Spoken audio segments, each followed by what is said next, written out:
우리 함께 읽겠습니다. 제자들은 기쁨과 성령이 충만하니라. 하나님의 말씀은요, 그 자체로 살아있는 생명력이 있습니다. 어떤 환경 속에서도 멈추지 않고 전진하는 능력이 바로 하나님의 말씀에 있습니다.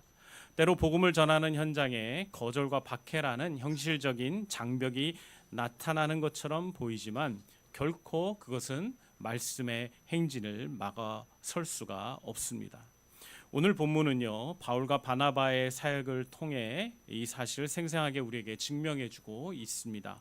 비록 사역자들은 쫓겨나고 인간적인 시선으로는 모든 것이 실패한 것처럼 보이는 상황이지만 하나님은요, 그분의 말씀을 멈추지 않고 도시 전체로 하나님의 말씀을 전파하고 계십니다. 복음이 힘있게 전해지는 그곳에는요, 사람들은 말씀을 향한 갈망을 드러내며 기쁨으로 믿음으로 응답하는 것들을 보게 됩니다. 사람은 복음을 거절할 수 있지만 하나님의 말씀의 전진을 막을 수는 없습니다. 오늘 말씀을 통해서 세상의 거절을 넘어 환경을 초월해서 역사하시는 그 하나님의 위대한 손길을 함께 확인해 보도록 하겠습니다. 먼저 본문 42절 말씀입니다. 우리 한번 같이 다시 한번 42절 말씀을 보기 원합니다. 거기 보면 그들이 나갈새라고 되어 있죠. 사람들이 청하되 다음 안식일에도 이 말씀을 하라 하더라라고 되어 있습니다. 그들이 나가는 것이 누군지 아시겠죠? 우리 바울을 이야기하고 있는 거죠. 바울과 일행들을 이야기하고 있는 겁니다. 그런데 그 나가려고 할 때 사람들이 요청을 합니다. 어떤 요청을 하고 있습니까? 자기가 오늘 안식일 말고 다음 주 안식일에도 너희들이 계속해서 우리에게 이 말씀을 정해 달라고 요청하고 있는 것입니다. 그들은요, 오늘 이 바울과 실라를 통해서 한 번 말씀을 들은 것으로 충분하다고 생각하지 않았습니다. 다시 그들은 말씀을 듣고 싶었습니다. 더 말씀을 알고 싶었습니다. 바울이 전한 예수 그리스도의 복음을 더 깊이 그들이 깨닫고 이해하고 싶었던 것입니다.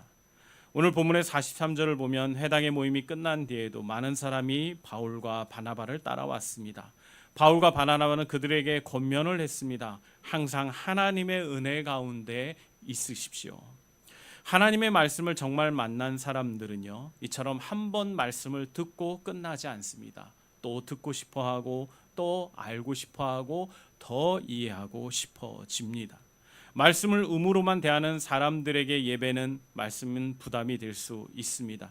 설교가 길게 느껴지고 성경이 읽는 일이 지루하게 느껴질 수 있죠. 그러나 말씀 속에서 예수 그리스도를 만나고 복음의 은혜를 경험한 사람들은요, 하나님의 말씀을 더 많이 알고 싶어집니다. 지친 영혼을 일으키고 흔들리는 마음을 붙들며 어두움을 비추는 말씀의 능력이 바로 그들을 힘싸 안기 때문입니다. 사랑하는 성도 여러분, 우리의 마음은 어떨까요? 우리는 하나님의 말씀을 더 듣고 싶어 하고 있습니까? 말씀을 들은 뒤에도 그 말씀을 붙잡고 순종하기 위해서 자주 묵상하고 생각하고 있을까요? 하나님의 말씀을 듣는 순간 잠시 우리에게 주는 감동이 있죠. 하지만 그것이 다가 아닙니다. 하나님의 말씀은 우리의 생각과 선택과 삶을 변화시키는 능력의 말씀입니다. 그러므로 우리가 하나님의 말씀을 듣고 오늘 말씀이 좋았구나라고 평가하는데 여러분이 머물러 있어서는 안 됩니다. 들은 말씀을 듣고 그 말씀 안에 머무르기 위해서, 그 말씀에 순종하기 위해서 우리가 매일매일을 살아가는 것이 중요합니다. 그래서 바울과 바나바는 항상 하나님의 은혜 가운데, 항상 하나님의 말씀 가운데 있으라고 오늘 권면하고 있는 것입니다.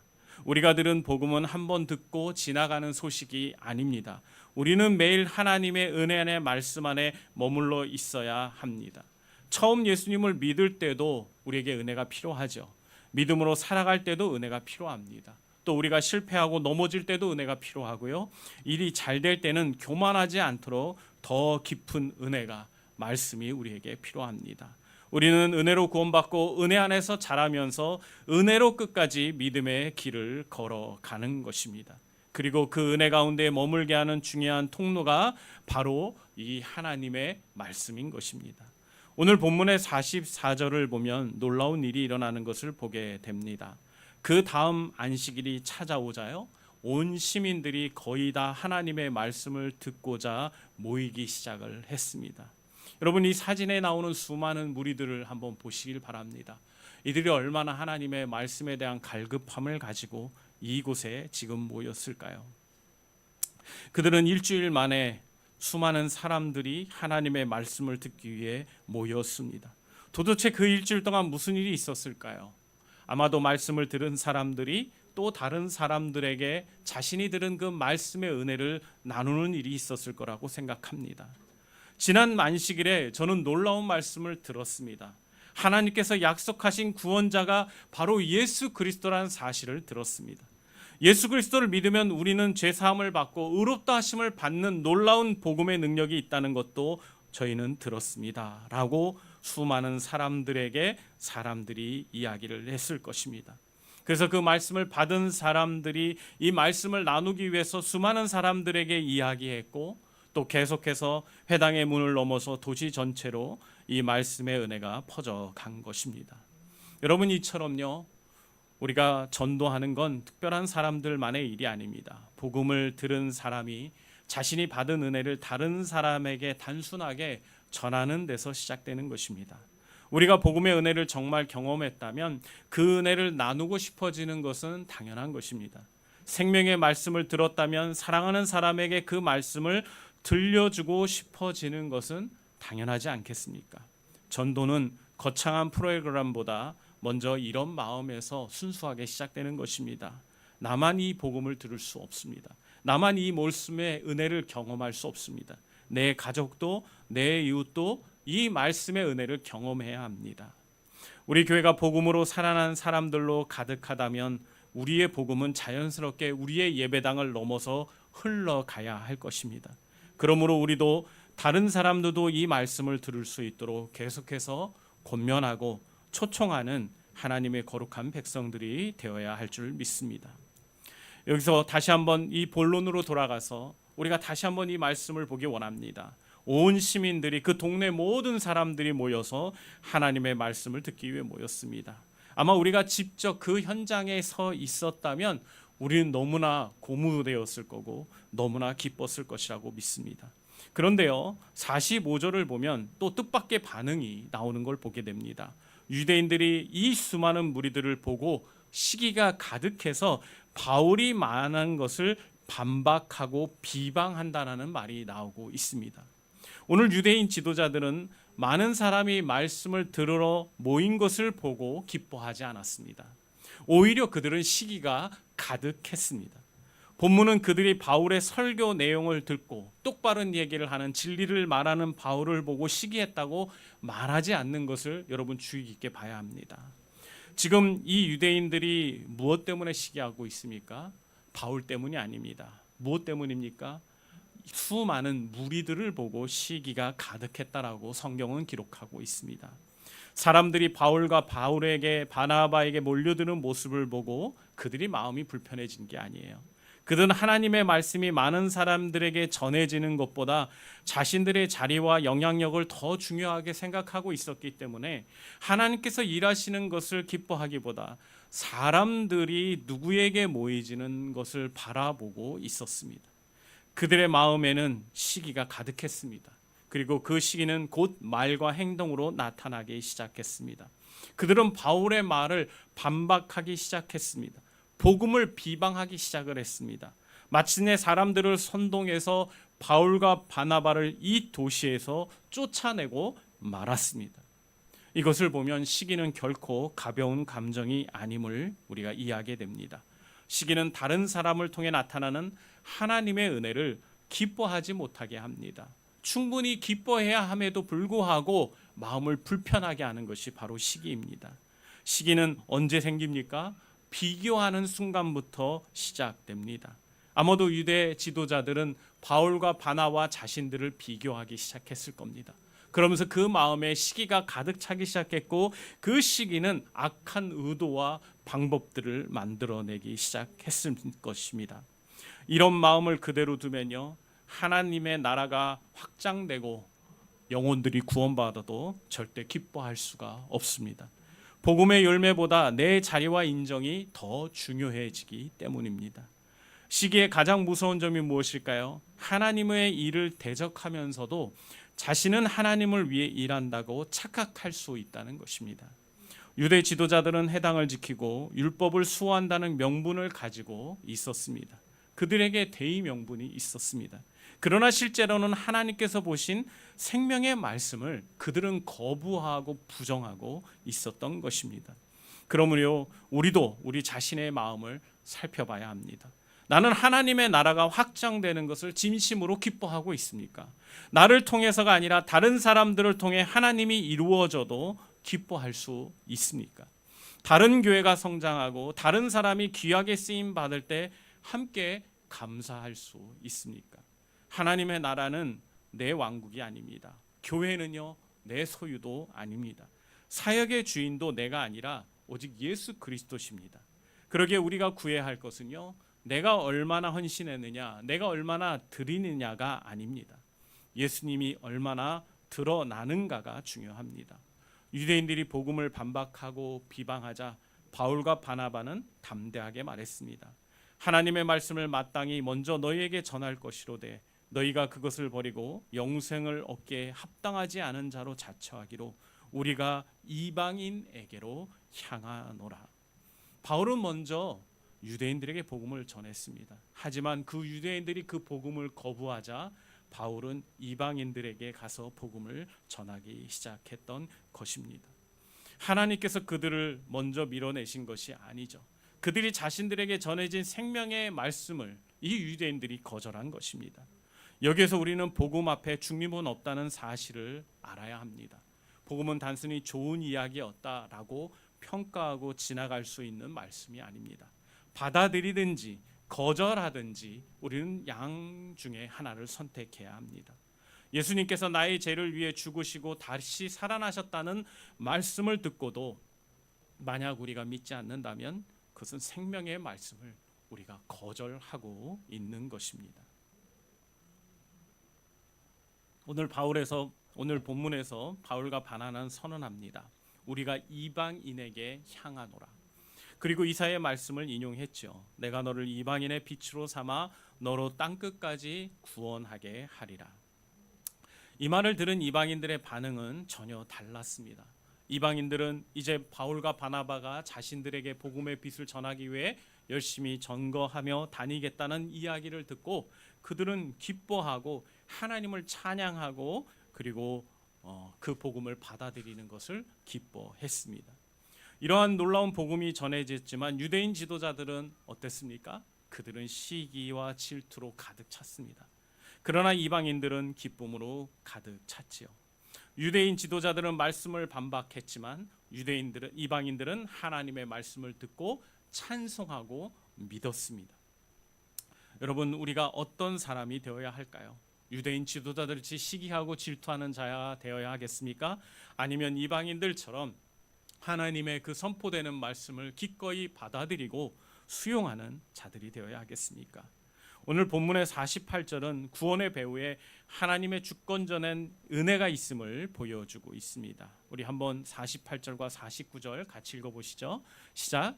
이방인들이 듣고 기뻐하여 하나님의 말씀을 찬송하며 영생을 주시기로 작정된 자는 다 믿더라. 주의 말씀이 그 지방에 두루 퍼지니라. 아멘. 여러분, 사람은요, 복음을 듣고 믿음으로 응답해야만 합니다. 그러나 믿음조차도 하나님의 은혜로 주어졌다는 사실을 우린 잊지 않아야 합니다. 그러므로 우리 믿는 사람들은 자신의 공로나 의를 드러낼 수 없습니다. 우리가 다른 사람들보다 더 선하기 때문에, 더 착하기 때문에, 더 지혜롭기 때문에 우리가 예수를 믿은 게 아닙니다. 하나님께서 우리를 먼저 찾아와 주시고 우리의 이름을 불러주시고 우리로 하여금 복음을 깨닫게 해 주신 것입니다. 그래서 우리는 그 복음을 믿고 그 복음을 누리게 된 것입니다. 그러기에 우리는 이 복음을 자랑하는 것이 아니라 이 복음 앞에서 더 감사해야 하는 것입니다. 그리고 아직 복음을 믿지 않는 분이 있다면 우리의 마음을 열고 우리의 복음을, 이 귀한 하나님의 은혜를 증거하는 우리로 하나님 앞에 드려져야 하는 것입니다. 이방인들이 복음을 듣고 기뻐하면서 어떤 일이 일어났습니까? 49절을 보니까 주의 말씀이 그 도시에, 그 지방에 두루 퍼지게 되었다라고 말씀하고 있습니다. 처음에는 한 해당 안에서 시작된 그런 선포된 말씀이 이제 도시 전체를 넘어 그 수많은 지역으로 선포되고 있습니다. 바울과 바나바의 입을 통해서 복음이 선포되었지만 이제 이 생명의 복음은 복음을 받아들인 사람들의 삶과 일씀을 통해서 수많은 지역으로 넓게 퍼져 나가기 시작한 것입니다. 이터덧 한 사람이 복음을 믿으면요, 그것은 한 삶으로 끝나지 않습니다. 그 사람을 통해서 한 가정이 복음을 듣고 한 일터가 복음을 접하면 한 지역의 복음의 문이 열릴 수 있습니다. 그러게 우리는 한 영혼에게, 한 사람에게 복음을 전하는 수고를 기꺼이 감당해야 하는 것입니다. 이제 본문의 50절을 보십시오. 이에 유대인들이 경건한 기부인들과 그 신의 유력자들을 선동하여 바울과 바나바를 박해하여 그 지역에서 쫓아내는 일이 발생을 하고 있습니다. 복음이 왕성하게 일어나고 수많은 지역으로 복음이 선포되는 이 와중에 이 도시에는 지금 비열한 유대인들을 통하여서 지금 복음을 전하는 자들이 쫓김을 받고 있습니다. 그렇다면 여러분, 이 바울과 바나바의 지금까지의 사역은 성공한 것일까요? 아니면 실패한 것일까요? 외형적으로 보면 실패한 것처럼 당연히 보일 것입니다. 더 이상 그곳에서 공개적으로 말씀을 전할 수 없었기 때문이죠. 그러나 누가는요, 이걸 실패로 기록하지 않고 있습니다. 사역자들은 쫓겨났지만 복음은 이미 그 지방에 널리 퍼졌습니다. 바울과 바나바는 떠났지만 믿는 제자들은 그곳에 남아 있었습니다. 여러분, 사람은 떠날 수 있습니다. 그러나 말씀은 영원히 남습니다. 전도자는 갇힐 수 있습니다. 그러나 복음은 갇히지 않습니다. 교회는 복음 때문에 박해받을 수 있습니다. 그러나 하나님의 나라는요, 절대로 무너지지 않습니다. 바울과 바나바는 그들을 향해 발의 티끌을 떨어버리고 이고니온이라는 도시로 다시 향하는 것을 보게 됩니다. 그들이 발의 먼지를 떨어버린 행동은 복음을 거절한 책임이 그들에게 있음을 나타내는 상징적인 행동입니다. 바울과 바나바는 복음을 충실하게 전했습니다. 그러나 그 말씀을 받아들이고 거절하는 것은 그 도시의 그 사람들이 책임을 져야 하는 영역인 것입니다. 이 장면은 복음을 전하는 우리에게 중요한 교훈을 남기고 있습니다. 우리는 모든 사람을 여러분 절대로 변화시킬 수 없습니다. 우리가 사람의 마음을 임의적으로 열 수도 없습니다.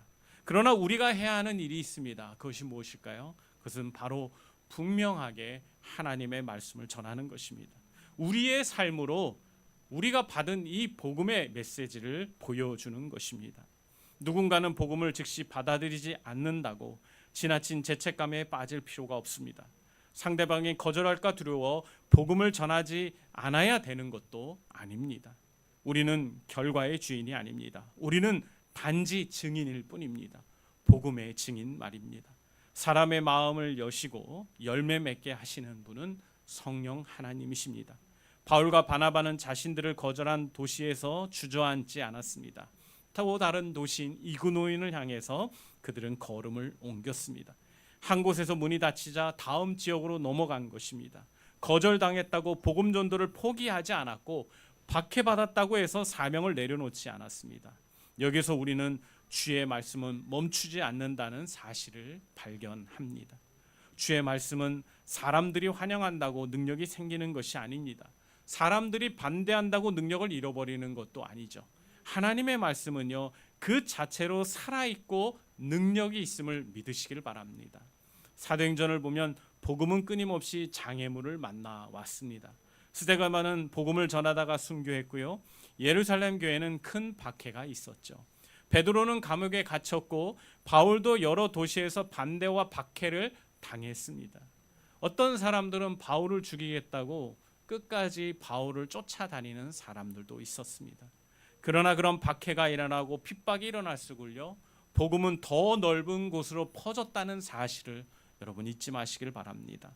교회를 흩어놓았더니 흩어진 사람들이 가는 곳마다 복음을 전했습니다. 전도자를 한 도시에서 쫓아냈더니 그는 다음 도시로 가서 열심히 또 복음을 전했습니다. 바울을 감옥에 가두었더니 그는 감옥 안에서도 복음을 전할 수 있었습니다. 여러분, 사람은 가둘 수 있어도 하나님의 말씀은 가두어지지 않습니다. 사역자는 막을 수 있어도, 복음 전하는 전도자의 걸음은 막을 수 있어도 성령의 역사는 결코 막아지지 않습니다. 그렇다면 우리 피시디아 안디옥에 남은 제자들은 어떻게 됐을까요? 바울과 바나바가 쫓겨났으니 두려움과 낙심 가운데 좌절에 빠져 있었을 것 같으십니까? 복음을 믿자마자 박해를 경험했으니 그들이 이거 잘못된가 보다라고 다시 복음을 떠나고 우상을 섬기는 일을 선택했을까요? 아닙니다. 오늘 본문의 52절을 보면 전혀 그렇지 않은 모습을 우리에게 교훈하고 있습니다. 여러분, 52절에 뭐라고 되어 있습니까? 제자들은 기쁨과 성령이 충만했다라고 이야기하고 있습니다. 박해가 있었지만 그 성도들 안에는 하나님이 주시는 기쁨이 있었습니다. 선교사들은 떠나고 바울과 바나바는 떠났지만 그들과 함께 성령이 함께 하셨기 때문입니다. 환경은 어려웠지만 믿음은 무너지지 않았습니다. 여기에서 우리는 성령 충만이 무엇인지를 또한 배울 수 있습니다. 성령 충만은 모든 문제가 사라진 상태만을 의미하는 것이 아닙니다. 문제가 있어도 하나님이 주시는 기쁨을 잃지 않는 것이 바로 성령 충만입니다. 성령 충만은 박해가 없는 상태도 아닙니다. 박해 속에서도 예수님을 붙드는 것이 진정한 성령 충만인 것입니다. 세상이 주는 기쁨은 환경에 따라 달라질 것입니다. 일이 잘 되면 기쁘고 일이 틀어지면 기쁨도 사라집니다. 인정받으면 기쁘고 거절당하면 마음이 무너지는 게 세상입니다. 그러나 성령께서 주시는 기쁨은 환경보다 깊은 곳에서 우리를 적시고 충만케 합니다. 나는 예수 그리스도 안에서 구원받았습니다. 나의 죄가 용서함 받았습니다. 하나님께서 나를 거룩한 자녀로 삼아 주셨습니다. 부활하신 주님이 지금도 오늘 나와 함께 하십니다. 이 메시지들이, 이 하나님의 말씀들이 성령을 통하여 우리 안에 놀라운 기쁨과 평안을 허락해 주시는 것입니다. 이제 말씀을 마치기를 원합니다. 사랑하는 성도 여러분들, 오늘 본문에서 우리는 동일한 복음 앞에 나타난 서로 다른 반응들을 보았습니다. 어떤 사람들은요, 복음이 선포됐을 때 그 말씀을 더 듣고 싶어 했습니다. 그런데 또 어떤 사람들은 그 말씀을 들으면서 그 마음에 불안과 불평과 시기가 가득했습니다. 어떤 사람들은 말씀을 들으면서 찬송하며 그 말씀을 있는 그대로 반응하며 수용했습니다. 그러나 어떤 사람들은 복음을 반박하고 비방하면서 시기 질투했습니다. 마침내 바울과 바나바는 박해를 받고 도시에서 쫓겨났죠. 그렇다면 이 바울과 바나바의 이 복음 사역은 실패한 것입니까? 절대로 그렇지 않습니다. 성경은 선포하고 있습니다. 주의 말씀이 그 지방에 두루 퍼지느라. 복음을 전하는 자들은 쫓겨났지만 말씀은 쫓겨나지 않았습니다. 바울과 바나바는 떠났지만 복음을 믿는 제자들이 여전히 그 도시에 남아 있었습니다. 그리고 그 제자들은 기쁨과 성령으로 충만하며 계속해서 복음을 전했습니다. 하나님께서 완벽한 환경이 만들어진 뒤에야 일하시는 분이 아닙니다. 반대와 거절과 박해 속에서도 하나님은 말씀을 계속해서 움직이시고 전진시키십니다.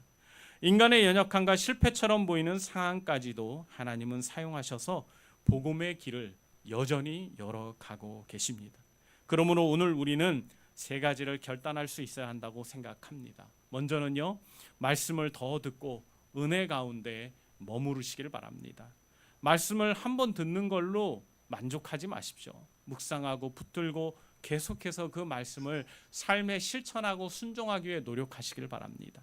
하나님의 말씀이 우리의 생각과 감정과 선택을 다스리도록 그 주도권을 말씀께 내려놓는 저와 여러분이 되기를 바랍니다. 두 번째는요, 여러분 마음속에 있는 시기를 버리고 하나님의 나라의 확장을 기뻐해야 합니다. 우리 교회 옆에 아주 큰 대형 교회가 하나 들어왔죠. 이름도 멋있는 새로운 교회라는 교회가 들어왔습니다. 정말 많은 사람들이 그 교회에 아마 다니고 있고 앞으로 다니게 될 겁니다. 우리 동네에 그런 멋진 큰 교회가 왔으니까 여러분 우리가 어떻게 생각해야 할까요? 왜 저런 멋진 대형 교회가 우리 교회 옆에 온 거야?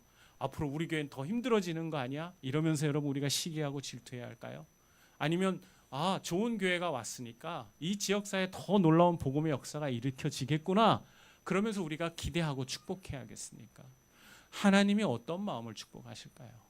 저는 우리 꿈을 심는 성도들은 언제든지 하나님의 복음의 놀라운 능력의 그런 확대와 전파를 기뻐하는 성도들이 될 수 있었으면 좋겠습니다. 우리가 미처 못했던 것을 저 새로운 교회가 잘 할 겁니다. 물론 우리 또 역시 우리가 할 수 있는 영역들 가운데서 우린 계속해서 복음을 전하게 될 것입니다. 우리 모두가 함께 주 안에서 함께 형제 자매된 교회입니다.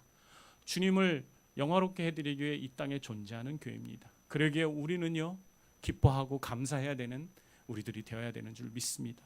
세 번째요, 거절과 어려움 속에서도 복음 전하기를 멈추지 말아야 합니다. 여러분, 모든 사람이 복음을 다 받아들이지는 않습니다. 때로는 우리가 복음 전하는 것 때문에 오해받고 거절당할 수도 있죠. 그러나 모든 결과는 주님께 맡겨져 있는 것입니다. 우리가 해야 되는 일만 하면 됩니다. 우리는 무엇입니까? 우리는 복음의 증인이죠. 우리가 듣고 우리가 알고 있는 이 예수 그리스도의 이 복음을 전하도록 하나님 앞에 부르심을 받은 사람들입니다. 그러면 우리가 해야 되는 건요, 열심히 심는 겁니다. 하나님 나라의 꿈을 심고 복음을 심고 계속해서 우리 주변에 있는 한 사람에게 심으면 됩니다. 내가 만나는 사람은 한 사람이지만 그 한 사람 안에 있는 수많은 복음의 씨앗은 우리가 셀 수 없습니다. 누군가 한 사람이 구원받을 때 한 사람을 통해서 하나님이 가족과 직장과 사회를 변화시킬 수 있다는 사실을 여러분 믿으시고 포기하지 말고 계속해서 복음 전하는 일에 헌신하는 저와 여러분들이 되었으면 좋겠습니다. 지난 2000년 동안 교회 역사는 분명히 우리에게 증언하고 있습니다. 왕과 제국은 다 사라졌지만 하나님의 복음은 여전히 남아 있습니다. 복음을 박해하던 권력은 무너졌지만요, 교회는 계속되었습니다. 수많은 선교사들과 복음을 전하는 자들이 고난을 받았지만 주의 말씀은 땅끝을 향해 계속해서 나아가고 있습니다. 오늘도 마찬가지죠. 우리가 약해도 하나님의 말씀은 강합니다. 우리의 길이 막혀도 성령께서 새로운 열을 여전히 열고 계십니다. 사람들이 거절해도 하나님께서는 하나님을 믿는 거룩한 성도들을 통하여 복음의 위대한 역사를 일으키고 계십니다. 사람은 떠나도 복음은 남아 있을 것입니다. 그러니 낙심하지 말고 복음을 부끄러워하지 말고 말씀을 전하는 이 일을 여러분 계속 해 나가시길 축원합니다. 가정에서, 일터에서, 그리고 직장에서, 우리의 사회에서 우리가 계속해서 예수 그리스도의 사랑을 증거하고 입술을 열어 증거하는 저와 여러분이 되기를 바랍니다. 우리가 마지막으로 붙들어야 할 확신은 이겁니다. 주의 말씀은 멈추지 않습니다. 이 멈추지 않는 말씀의 역사에 기쁨으로 참여하면서 어떤 상황에서도 성령으로 충만하여 주의 말씀을 전하는 우리 거룩한 꿈을 심는 교회 성도들이 되기를 주님의 이름으로 축복합니다. 아멘. 기도하겠습니다. 사랑이 많으신 아버지 하나님 감사합니다. 우리에게 복음을 허락하여 주시고 그 복음의 놀라운 능력들과 은혜들을 우리가 먼저 깨닫게 하신 것 감사합니다. 우리가 뭔가 특별하기 때문에 우리에게 복음이 전해진 것이 아니라 우리 주님께서 우리를 사랑하셔서 우리를 찾아오셔서 우리에게 이 놀라운 복음을 알려주시고 구원받을 수 있게 해주신 것을 감사합니다. 이제 우리가 이 은혜를 받은 이 기쁨을 하나님 우리 주변에 있는 가족들과 지인들과 또 직장에서 선포하기를 원합니다. 하나님께서 우리에게 용기를 주시고 우리가 하나님 때를 얻든지 못 얻든지 하나님의 이 놀라운 복음의 말씀을 씨를 뿌리고 심는데 하나님 우리가 최선을 다할 수 있게 해주시옵소서. 갈수록 세상은 복음을 핍박하고 예수를 믿는 사람들을 공곡해 하고 있지만 우리는 여전히 하나님의 생명의 말씀의 증인으로서 이 사명을 계속해 가야 한다는 사실을 우리 성도들이 잊지 않게 하여 주시고 오늘 한 주간 살아가는 동안에 어떤 사람을 만나든지 간에 그들에게 복음이 필요하다면 예수 그리스도의 사랑을 증거하는 우리 귀한 성도들 모두가 되게 도와주시옵소서. 감사하며 예수님의 이름으로 기도합니다. 아멘. 여러분 이 시간 우리